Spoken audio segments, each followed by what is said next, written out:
बातमी येत आहे धाराशिव जिल्ह्यातून ग्रामसेवकांनं केलेल्या भ्रष्टाचाराबाबत। तुळजापूर तालुक्यातील निलेगाव ग्रामपंचायतचे ग्रामसेवक यांनी गावातील काही विकास कामं निकृष्ट दर्जाची करून गावामध्ये काम न करता बिल हडप केले, म्हणून ग्रामसेवक गंगाधर जमादार यांची तात्काळ बदली करावी अशी मागणी जिल्हाधिकारी यांच्याकडे ग्रामपंचायतचे सदस्य विठ्ठल महादेव घंटे यांनी केली आहे।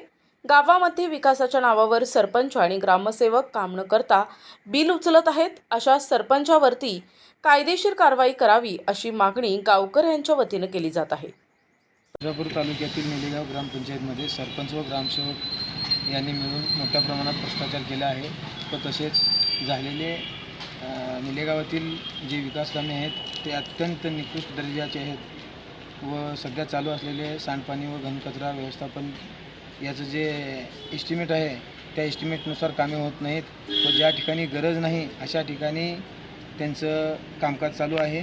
जिथं एकही वस्ती नाही, एकही घर नाही अशा ठिकाणी त्यांचं जे घनकचरा व सांडपाणी व्यवस्थापनाचं काम चालू आहे व एकदम अत्यंत निकृष्ट दर्जाचे कामकाज आहे व तसेच आज रोजी उन्हाळ्याचे दिवस आहेत, पाण्याचा प्रश्न मोठा आहे। गेली 2 महिने झालं पाण्यासाठी लोक वणवण फिरत आहेत व वार्ड क्रमांक 2 मधील जे बोर आहे 2 महिन्यापासून बंद आहे। जनता पार ओरडत आहे।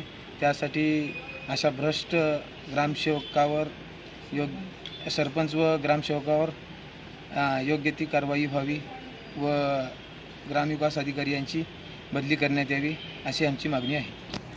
प्रतिनिधी अयूब शेख, NTV न्यूज मराठी, तुळजापूर, धाराशिव।